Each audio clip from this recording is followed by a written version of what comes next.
খবরের প্রথমেই দেখে নেব আজকের সংবাদ শিরোনাম।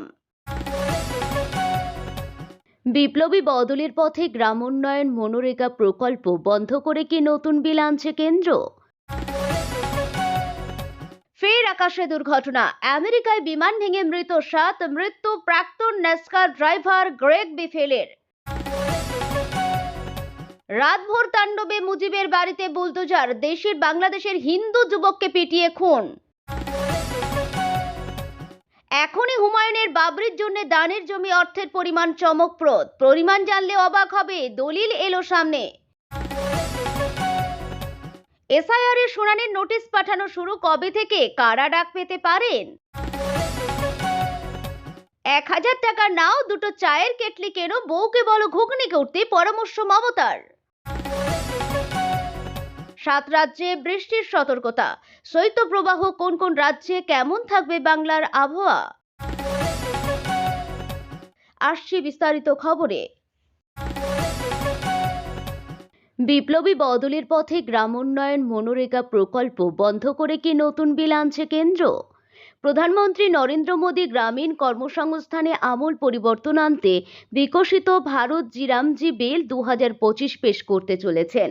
মনরেগার পরিবর্তে চালু হতে যাওয়া এই নতুন প্রকল্পে কাজের মেয়াদ 100 থেকে বাড়িয়ে 125 দিন করা হচ্ছে। এবার থেকে প্রকল্পের খরচ কেন্দ্র রাজ্যের মধ্যে 60:40 অনুপাতে ভাগ করা হবে। নতুন এই নিয়মে রাজ্যগুলিকে কৃষিকাজের প্রয়োজনে বছরে সর্বোচ্চ 60 দিন পর্যন্ত সরকারি প্রকল্প স্থগিত রাখার ক্ষমতা দেওয়া হয়েছে। এছাড়া কর্মীরা নিজের জমিতে কাজের সুযোগ পাবেন এবং প্রকল্পের স্বচ্ছতা বজায় রাখতে ডিজিটাল হাজিরা ও আধার যাচাই বাধ্যতামূলক করা হচ্ছে। গ্রাম পঞ্চায়েতগুলিকে কাজের মানের ভিত্তিতে এ, বি এবং সি গ্রেডে বিভক্ত করার পরিকল্পনাও নেওয়া হচ্ছে। ফের আকাশে দুর্ঘটনা, আমেরিকায় বিমান ভেঙে মৃত 7, মৃত্যু প্রাক্তন ন্যাসকার ড্রাইভার গ্রেগ বিফেলের। ভয়াবহ বিমান দুর্ঘটনা আমেরিকায় উত্তর ক্যারোলিনায় ভেঙে পড়ল একটি প্রাইভেট জেট। ঘটনায় মৃত্যু হয়েছে 7 জনের, মৃতদের মধ্যে রয়েছেন প্রাক্তন ন্যাসকার ড্রাইভার গ্রেগ বিফেল। দুর্ঘটনায় প্রাণ হারিয়েছেন তার স্ত্রী এবং 2 পুত্র। বৃহস্পতিবার স্থানীয় সময় সকাল 10:06 নাগাদ স্টেটসফিল বিমানবন্দর থেকে উড়ানটি রওনা দিয়েছিল, কিন্তু ওড়ার কিছুক্ষণের মধ্যে বিমানটি ফের রানওয়ের দিকে ফিরে আসে। অবতরণ করতে গেলে উড়ানটি দুর্ঘটনার শিকার হয়। সকাল 10:20 নাগাদ বিমানটি রানওয়েতেই ভেঙে পড়ে। বিস্ফোরণে কেঁপে ওঠে চারিদিক, তারপরেই দাউ দাউ করে জ্বলতে থাকে বিমানটি। কালো ধোঁয়ায় ঢেকে যায় গোটা এলাকা। ঘটনাস্থলে ছুটে আসেন বিমানবন্দরের কর্মীরা। খবর পেয়ে সেখানে পৌঁছায় পুলিশ, দমকল এবং উদ্ধারকারী দল। শুরু হয় আগুন নেভানোর কাজ। বিমানটিতে মোট 7 জন যাত্রী ছিলেন। দুর্ঘটনায় প্রত্যেকের মৃত্যু হয়েছে। মৃতদের মধ্যে রয়েছেন প্রাক্তন ন্যাসকার ড্রাইভার গ্রেগ, বয়স 55, তার স্ত্রী ক্রিস্টিনা, কন্যা এমা, বয়স 14 এবং পুত্র রাইডার, বয়স 5। কিন্তু কি কারণে দুর্ঘটনাটি ঘটল তা এখনো স্পষ্ট নয়, তবে মনে করা হচ্ছে খারাপ আবহাওয়ার জেরেই এই বিপত্তি। ইতিমধ্যেই দুর্ঘটনার ঘটনায় তদন্ত শুরু করেছে সে দেশের সংশ্লিষ্ট সংস্থা। রাতভর তাণ্ডবে মুজিবের বাড়িতে বুলডোজার, দেশের বাংলাদেশে হিন্দু যুবককে পিটিয়ে খুন। ইনকিলাব মঞ্চের মুখপাত্র শরীফ ওসমান হাদির মৃত্যুতে বৃহস্পতিবার রাত থেকে উত্তাল বাংলাদেশ। বিক্ষোভ দেখাতে ঢাকাসহ একাধিক জায়গায় পথে নেমেছে জনতা। রাতভর তাণ্ডবে ধানমন্ডিতে বঙ্গবন্ধু শেখ মুজিবুর রহমানের বাড়িতে চালানো হয়েছে বুলডোজার। আগুন ধরিয়ে দেওয়া হয়েছে সংবাদ মাধ্যমের অফিসগুলিতে। জানা গেছে বিক্ষোভকারীদের মুখে ছিল শেখ হাসিনা এবং ভারত বিরোধী স্লোগান। অন্যদিকে ময়মনসিংহে পিটিয়ে খুন করা হয়েছে এক হিন্দু যুবককে। পাশাপাশি খুলনায় গুলি করে হত্যা করা হয়েছে এক সাংবাদিককেও। বাংলাদেশের সংবাদ মাধ্যম সূত্রে খবর, এদিন রাতে মুজিবের বাড়ি ধানমন্ডি 32 নম্বরে ভাঙচুর চালায় উন্মুক্ত জনতা। বাড়ি গুড়িয়ে দিতে চালানো হয় বুলডোজার। শুধু তাই নয়, ঢাকার ছায়ানট সংস্কৃতি ভবনেও হামলা চালানো হয়েছে। ভাঙচুরের পর লাগিয়ে দেওয়া হয় আগুন। পুলিশের এক আধিকারিক বলেন, রাতে একদল বিক্ষোভকারী হঠাৎ ভবনে হামলা চালায়। ভবনের 4 ও 5 তলায় আগুন দেওয়া হয়। দ্রুত ঘটনাস্থলে পৌঁছায় দমকল, নিয়ন্ত্রণে আসে আগুন। অন্যদিকে ময়মনসিংহের ভালুকায় এক হিন্দু যুবকের বাড়িতে এদিন রাতে হামলা চালায় একদল দুষ্কৃতী। স্থানীয় সংবাদ মাধ্যমের খবর অনুযায়ী পিটিয়ে খুন করার পর তাঁর দেহ গাছে বেঁধে জ্বালিয়ে দেওয়া হয়। নিহত যুবকের নাম দীপু চন্দ্র দাস। তিনি একটি পোশাক কারখানায় কাজ করতেন। বৃহস্পতিবার রাত 10:45 নাগাদ সিঙ্গাপুরে চিকিৎসাধীন অবস্থায় মৃত্যু হয় হাদির। তারপরই বাংলাদেশের বিভিন্ন প্রান্তে অশান্তির আগুন ছড়িয়ে পড়ে। রাতের দিকে বাংলাদেশের নামী সংবাদ মাধ্যম প্রথম আলো সহ একাধিক সংবাদ মাধ্যমের দপ্তরে হাজির হয়ে ভাঙচুর চালান বিক্ষোভকারীরা। আগুন লাগিয়ে দেওয়া হয় প্রথম আলোর কার্যালয়। এদিন রাত 9:30 নাগাদ খুলনায় এক সাংবাদিককে গুলি করে খুন করে দুষ্কৃতীরা। মৃতের নাম ইমদাদুল হক মিলন। গুলিবিদ্ধ হয়ে হাসপাতালে চিকিৎসাধীন আরও এক সাংবাদিক। উল্লেখ্য, ঢাকা 8 আসনের সম্ভাব্য স্বতন্ত্র প্রার্থী ছিলেন হাদি। বিজয়নগরগঞ্জের কালভার্ট এলাকায় তিনি গুলিবিদ্ধ হন। সেই সময় নামাজ সেরে রিকশায় বাড়ি ফিরছিলেন তিনি। সঙ্গে সঙ্গে তাকে ঢাকা মেডিকেল কলেজ হাসপাতালে ভর্তি করানো হয়। পরে সেখান থেকে পাঠানো হয় সিঙ্গাপুরে। পুলিশ সূত্রে খবর, মোটরসাইকেলে এসে দুষ্কৃতীরা তাকে লক্ষ্য করে গুলি চালিয়েছে। তবে কে বা কারা হামলা চালায় তা এখনো অজ্ঞাত। বুধবার রাতে ইউনূসের প্রেস উইং জানিয়েছিলেন, হাদির শারীরিক অবস্থা রীতিমতো উদ্বেগজনক। সেই ঘোষণার পর থেকেই বাড়ছিল আশঙ্কা। অবশেষে বৃহস্পতিবার মিলল দুঃসংবাদ, আর তারপরে উত্তপ্ত হলো বাংলাদেশ। এখনই হুমায়ুনের বাবরির জন্য দানের জমি অর্থের পরিমাণ চমকপ্রদ। পরিমাণ জানলে অবাক হবে। দলিল এলো সামনে। বেলডাঙ্গাতে বাবরি মসজিদ প্রতিষ্ঠা করতে বদ্ধপরিকর ভরতপুরের বিধায়ক হুমায়ুন কবির। সঙ্গে বদ্ধপরিকর নিজের নতুন দল গড়া নিয়েও। দুটি বড় অ্যাসাইনমেন্ট সমান্তরালভাবে এগোচ্ছে কবিরের। 22 তারিখ নতুন দলের ঘোষণা, আর এদিকে বাবরি স্থাপনে অনুদানের টাকা ক্রমেই স্ফীত হচ্ছে। বাবরি মসজিদের জন্য সংগ্রহ জমির পরিমাণ চমকপ্রদ। হুমায়ুনের হাতে মসজিদের জন্য কত জমির পরিমাণ? ট্রাস্টের জমির দলিলের এক্সক্লুসিভ ছবি এলো সামনে। বাবরি মসজিদের নির্মাণের জন্য এবার জমি দান করলেন এক ব্যক্তি। হুমায়ুনের বাবরি মসজিদের জন্য 6 শতক জমি দান করেন শক্তিপুর থানার মিল্কি গ্রামের বাসিন্দা Mostafa Ahmed. West Bengal Islamic foundation of India যে ট্রাস্ট রয়েছে, সেই ট্রাস্টের নামে দান করেছেন মোস্তফা আহমেদ। হুমায়ুন যে জায়গায় বাবরি মসজিদে শিলান্যাস করেছেন, সেটির পরিমাণ মাত্র 6 শতক। জমির দলিল, হুমায়ুন কবির বাবরি মসজিদ নির্মাণ করার জন্য ব্যাংক অ্যাকাউন্ট কিউআর কোড দিয়ে সাহায্যের আবেদন করেছিলেন সামাজিক মাধ্যমে। ব্যাংকেও নগদ অনুদান মিলিয়ে 5.5 কোটি ছাড়িয়ে গেছে। অনুদানের অর্থ 5.5 কোটি ছাড়িয়ে গেলেও এখনো পর্যন্ত রেজিস্ট্রি জমির পরিমাণ খুবই নগণ্য। দেখা যাচ্ছে সাদ্দাম হোসেন ও নূর মোহাম্মদ শেখ নামে দুই ব্যক্তির জমি West Bengal Islamic foundation of India অর্থাৎ হুমায়ুনের প্রস্তাবিত বাবরি মসজিদের জন্য দান করেছেন। চলতি মাসের 2 তারিখ দলিল করে সেই জমি দান করেন, যার বর্তমান বাজার মূল্য প্রায় 4.5 লক্ষ টাকা। জমির পশ্চিম দিকে 60 ফুট চওড়া জাতীয় সড়ক। ভিত্তিপ্রস্তর অনুষ্ঠান মঞ্চ থেকে হুমায়ুন দাবি করেছেন এক ব্যক্তি তাকে মসজিদ নির্মাণের জন্য 80 কোটি টাকা দেবেন, যদিও তিনি নাম প্রকাশ করতে বারণ করেছেন। তাই হুমায়ুন তার পরিচয় সামনে আনেননি। এক চিকিৎসক তাকে 1 কোটি টাকা অনুদান দিয়েছেন। বাবরির জন্য হুমায়ুনের বাজেট 300 কোটি টাকা। কেবল মসজিদ নয়, হাসপাতাল, স্কুল সহ একাধিক প্ল্যানিং রয়েছে তার। এসআইআর এর শুনানির নোটিশ পাঠানো শুরু। কবে থেকে কারা ডাক পেতে পারেন? ভোটার তালিকায় বিশেষ নিবিড় সংশোধন ঘিরে এবার আরও বড় পদক্ষেপ নিতে চলেছে নির্বাচন কমিশন। আজ থেকে রাজ্যের লক্ষ লক্ষ ভোটারের কাছে শুনানির জন্য নোটিশ পাঠানো শুরু করেছে।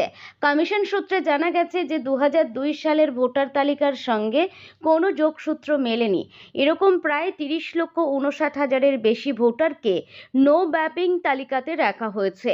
এই তালিকায় যে সমস্ত ভোটার থাকবে, সেই সমস্ত ভোটারের কাছেই আলাদা করে নোটিশ পাঠানো হবে। নোটিশটি পাওয়ার পর সংশ্লিষ্ট ভোটারদের 7 দিনের সময় দেওয়া হবে।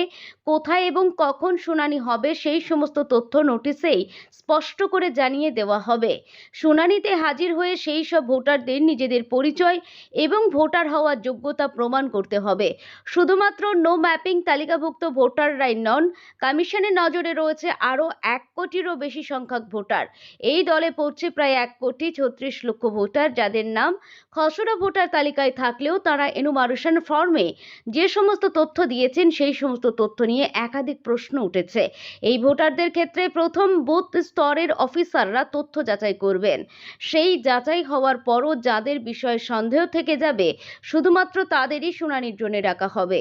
নির্বাচন কমিশন আরও জানিয়েছে যে আগামী 7 ফেব্রুয়ারি পর্যন্ত এই শুনানি পর্ব চলবে। প্রতিটি বিধানসভা এলাকাতেই বহু জায়গায় শুনানির ব্যবস্থা রাখা হচ্ছে, যাতে ভোটারদের কোনো রকম রকমের অসুবিধা না হয়।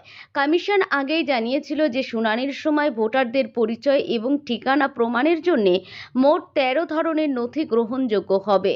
প্রয়োজনে একাধিক নথিও দেখাতে হতে পারে। এই প্রক্রিয়ার শেষ হলে আগামী 14 ফেব্রুয়ারি চূড়ান্ত ভোটার তালিকা প্রকাশ করা হবে বলে কমিশন সূত্রে খবর। তবে শুনানির নির্ধারিত দিনে যদি কেউ শুনানিতে হাজির হতে না পারেন তাহলে কি হবে তা নিয়েও প্রশ্ন উঠেছে।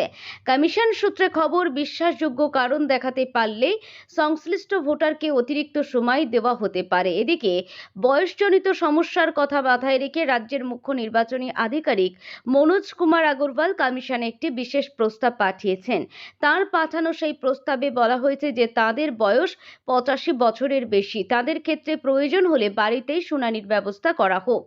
সমস্তটা মিলিয়ে চূড়ান্ত ভোটার তালিকা প্রকাশ করার আগে কমিশন যে এবার বেশ কড়া এবং বিস্তারিত যাচাইয়ের পথে হাঁটছে তা স্পষ্ট। বেশ কয়েক বছর আগে মুখ্যমন্ত্রী মমতা বন্দ্যোপাধ্যায় চপ শিল্পে জোর দিতে বলেছিলেন যুব সমাজকে। শিক্ষিত বেকার যুবকদের বাড়িতে বসে না থেকে চপের দোকান খুলে রোজগারের পরামর্শ দিয়েছিলেন। বলেছিলেন এটাও তো একটা শিল্প, যা পরে বাংলার রাজনীতিতে চপ শিল্প কটাক্ষে পরিণত হয়। বুধবার ফের মুখ্যমন্ত্রী মমতা বন্দ্যোপাধ্যায়ের মুখে বিকল্প উপার্জনের পথ। এবার চা ঘুগনির ব্যবসা করতে বললেন মমতা। বুধবার রাজ্যের ব্যবসায়ীদের নিয়ে নেতাজি ইন্ডোর স্টেডিয়ামে আয়োজিত এক অনুষ্ঠানে মমতা বলেন, 1000 টাকা নাও, দুটো চায়ের কেটলি কেনো, ঘর থেকে কিছু চা নিয়ে চা তৈরি করো আর বিস্কুটও নাও, বউকে দিয়ে ঘুগনি তৈরি করে আনো, প্ল্যাটফর্মে গিয়ে দাঁড়াও, বাস স্ট্যান্ডে গিয়ে দাঁড়াও, দেখো এই টাকা তোমার কততে দাঁড়ায়। নেতাজি ইন্ডোর স্টেডিয়াম থেকে মমতার এই বার্তাকে কেন্দ্র করে শুরু হয়েছে জোর চর্চা। এই দিনের সম্মেলন থেকে মুখ্যমন্ত্রী বলেন, বাংলা এখন বাণিজ্যের জন্য উপযুক্ত স্থান। পাশাপাশি তিনি বলেন, ক্ষুদ্র মাঝারি শিল্পে অন্যান্য অনেক রাজ্যকে পিছনে ফেলে এগিয়ে রয়েছে পশ্চিমবঙ্গ। পাশাপাশি কলকাতা ও শিলিগুড়িতে ট্রেড এক্সপোর্ট ফেসিলিটি সেন্টার গড়ে তোলার ঘোষণা করলেন মুখ্যমন্ত্রী মমতা বন্দ্যোপাধ্যায়। মঞ্চ থেকে মুখ্যমন্ত্রী জানান, তাঁত, হস্তশিল্প, টেরাকোটা সহ আন্তর্জাতিক বাজারে বিক্রিযোগ্য সমস্ত পণ্য এই এক্সপোর্ট ফেসিলিটি সেন্টারের মাধ্যমে বিদেশে রপ্তানি করার সুযোগ পাবেন ব্যবসায়ীরা। এর ফলে ক্ষুদ্র ও মাঝারি ব্যবসায়ীদের জন্য নতুন বাজারের দরজা খুলবে। মুখ্যমন্ত্রী আরও জানান, রাজ্যে বিজনেস টু বিজনেস হাব তৈরি করা হবে। এই হাবে জিআই ট্যাগ প্রাপ্ত সমস্ত পণ্য রাখা হবে। পাশাপাশি ব্যবসায়ীদের জন্য প্যাকেজিং, ব্র্যান্ডিং ও ডিজিটাল মার্কেটিং সংক্রান্ত প্রশিক্ষণের ব্যবস্থা করা হবে। এর মাধ্যমে রাজ্যের পণ্যকে জাতীয় ও আন্তর্জাতিক স্তরে আরও প্রতিযোগিতামূলক করে তোলার লক্ষ্য নিয়েছে সরকার। ব্যবসায়ীদের স্বার্থ রক্ষায় ট্রেডার্স ওয়েলফেয়ার বোর্ড গঠনের ঘোষণাও করেন মুখ্যমন্ত্রী।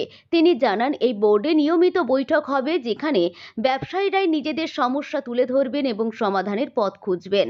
সরকারি আধিকারিকদের উপস্থিতিতে একটি সিঙ্গেল উইন্ডো ইন্টারফেস তৈরি করা হবে, যাতে ব্যবসা সংক্রান্ত সমস্যায় দ্রুত নিষ্পত্তি সম্ভব হয়। জেলার প্রতিনিধিদের পাশাপাশি জেলা শাসকরাও যুক্ত থাকবেন। ফলে পুরুলিয়ায় ব্যবসা সংক্রান্ত সমস্যা হলে আর কলকাতায় আসার প্রয়োজন পড়বে না, জেলাতেই সমাধান মিলবে। এছাড়াও ট্রেডস পোর্টাল চালুর কথা ঘোষণা করেন মুখ্যমন্ত্রী। তিনি বলেন, সরকারি কাজের পেমেন্ট পেতে দেরি হওয়ায় বহু ব্যবসায়ীর বিনিয়োগে সমস্যা হয়। এই পোর্টালে কাজ শেষ হওয়ার তথ্য আপলোড করলে সংশ্লিষ্ট 72টি ব্যাংকের মাধ্যমে নির্দিষ্ট সময়ের মধ্যে ব্যবসায়ীদের প্রাপ্য অর্থ মিটিয়ে দেওয়া হবে। এর ফলে ব্যবসা বন্ধ হওয়ায় আশঙ্কা কমবে বলে আশা প্রকাশ করেন তিনি। এদিন বক্তব্যের শুরুতেই ক্ষুদ্র মাঝারি শিল্পের উন্নয়নের চিত্র তুলে ধরেন মুখ্যমন্ত্রী। তিনি জানান, বাংলায় বর্তমানে 660টিরও বেশি এমএসএমই ক্লাস্টার রয়েছে এবং প্রায় 1,30,00,000 মানুষ এই শিল্পের সঙ্গে যুক্ত। মহিলাদের অংশগ্রহণের কথাও বিশেষভাবে তুলে ধরেন তিনি। 7 রাজ্যে বৃষ্টির সতর্কতা। শৈত্যপ্রবাহ কোন কোন রাজ্যে, কেমন থাকবে বাংলার আবহাওয়া? ডিসেম্বর শেষ হতে চললেও বাংলায় শীতের দেখা নেই, বরং তাপমাত্রা সামান্য বেড়েছে। দুটি পশ্চিমা ঝঞ্ঝার প্রভাবে উত্তর ভারতে শৈত্যপ্রবাহ, বৃষ্টির পূর্বাভাস থাকলেও বাংলায় আবহাওয়া শুষ্ক থাকবে। কলকাতায় সর্বনিম্ন তাপমাত্রা 17 ডিগ্রির আশেপাশে থাকবে। ডিসেম্বর শেষ হতে আরও 10 থেকে 11 দিন বাকি, এখনও দেখা নেই শীতের। নভেম্বর শেষ এবং ডিসেম্বরের শুরুর দিকে শীতের আমেজ থাকলেও এখনও উধাও সেই আমেজ। লুকোচুরি খেলা করছে শীত, এখনও সেভাবে দেখা নেই শীতের। চলতি সপ্তাহে মঙ্গলবার তাপমাত্রা ছিল 15.8 ডিগ্রি সেলসিয়াস। 24 ঘন্টায় তা বেড়ে হয়েছে 16.7 ডিগ্রি। রাতারাতি এভাবে প্রায় 1 ডিগ্রি সেলসিয়াস বাড়ায় হতাশ বাংলার মানুষ। এখন প্রশ্ন হলো, কবে পড়বে শীত? জানা গেছে সারা দেশের আবহাওয়ায় দ্রুত বদল হবে। পরবর্তী 24 থেকে 48 ঘন্টায় অনেক রাজ্যের জন্য বড় হুঁশিয়ারি দিয়েছে হাওয়া অফিস। জানা গিয়েছে 18 থেকে 22 ডিসেম্বর হবে বৃষ্টি। তেমনই তীব্র বাতাস, শৈত্যপ্রবাহ ও তুষারপাতের আশঙ্কা আছে। চলতি বছরে অনেক রাজ্যে রেকর্ড করা বৃষ্টি হয়েছে। বৃষ্টিপাতের ফলে মানুষ বিপর্যস্ত হয়ে পড়েছে। নদী, পুকুর ও বাঁধ কানায় কানায় ভরে গেছে। এবার শোনা যাচ্ছে ফের হবে বৃষ্টি। দুটি পশ্চিমা ঝঞ্ঝা পর দেশে প্রবেশ করবে। প্রথমটি 18 এবং দ্বিতীয়টি 20 ডিসেম্বর সক্রিয় হবে, যার জেরে উত্তর ভারত ও পাহাড়ি রাজ্যে হবে বৃষ্টি। জম্মু ও কাশ্মীর, হিমাচল প্রদেশ, উত্তরাখণ্ডে বৃষ্টি ও তুষারপাতের সম্ভাবনা আছে। সমতল ঠান্ডার বাতাসের কারণে কমবে তাপমাত্রা। এদিকে বাংলায় বৃষ্টির সম্ভাবনা নেই। আগামী কদিন শুষ্ক থাকবে আবহাওয়া, তবে তাপমাত্রায় তেমন পতনের খবর নেই। আজ কলকাতায় সর্বোচ্চ তাপমাত্রা থাকবে 28 ডিগ্রি সেলসিয়াস আর সর্বনিম্ন তাপমাত্রা থাকবে 17 ডিগ্রি সেলসিয়াস। আপাতত শহরে নেই বৃষ্টির সম্ভাবনা, তবে বাড়তে পারে কুয়াশা। তার জেরে আগেই সতর্ক করা হয়েছে রাজ্যবাসীকে।